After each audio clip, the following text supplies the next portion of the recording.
Hello PE friends, and today for your at-home learning I wanted to go over the four main things that we do when we are catching and the four main things we do to underarm throw. When we are catching, it is really important that our arms are not by our side. Our arms are out, we're extending our arms and we're putting our hands out ready to catch the ball.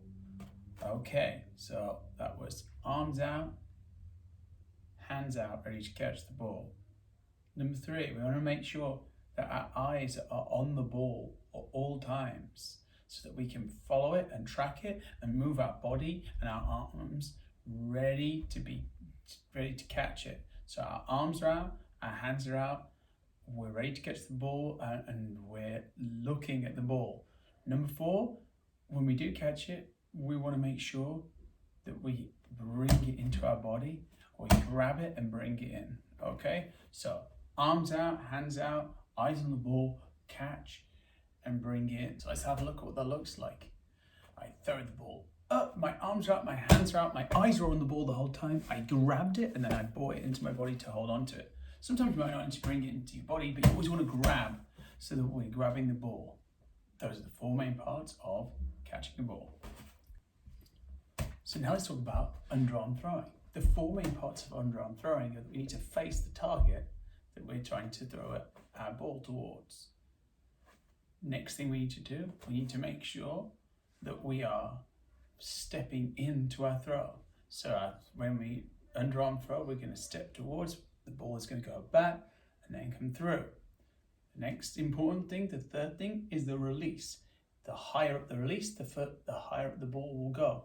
The lower down the release, that means when we let go of the ball, the lower down it will go. If I let down here, it goes down. If I release higher, it goes straight up, hitting my ceiling in this situation. The fourth thing is that where we end up pointing towards will be where the ball goes towards.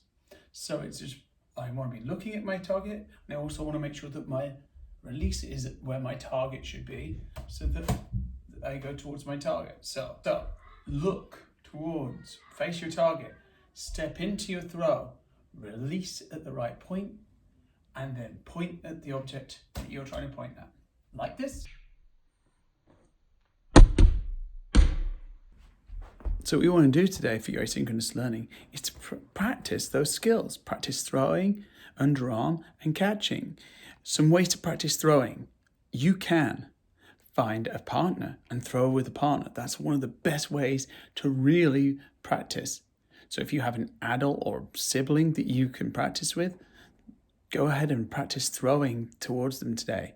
And that also allows you to practice catching, because they'll throw it back to you and you can catch.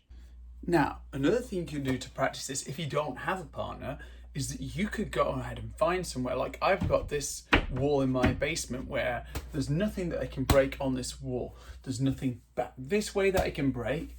I've got a soft wall too. So I'm going to practice just throwing and catching off the wall.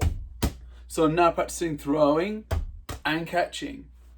I can even think of a particular part of the wall I want to make sure to throw towards and make sure to throw that to that part. So I'm going to throw to this part here and I'm going to catch. Let me see if I can do it. Oh, I did pretty well. So this only works though if you are lucky to have a place where the wall has nothing on it and there's nothing around you that could break. So that's another challenge. Make sure that you're doing it in a safe place. You can always do the challenges that we've been doing in class. So throw, catch, and see how many you can get in a row. Or throw, clap, catch. Or throw, clap, clap, catch. Or you could try throw and move. Or you could try throw and run on. All of those challenges we've done in class. So today, make sure to be practicing catching, remembering your arms are out, your hands are out, you're watching the ball, and you're grabbing and bringing to your body to hold the catch. Make sure to be practicing underarm throwing, thinking about facing the target, stepping into the throw, where your release is, and then pointing at your target as you follow through. And I'm excited to hear all about the ways you practice these skills. Remember, in PE, for the next few weeks until winter break, you always need to be bringing something to practice throwing with, because it's what we're going to keep doing. All right, have a great rest of your day.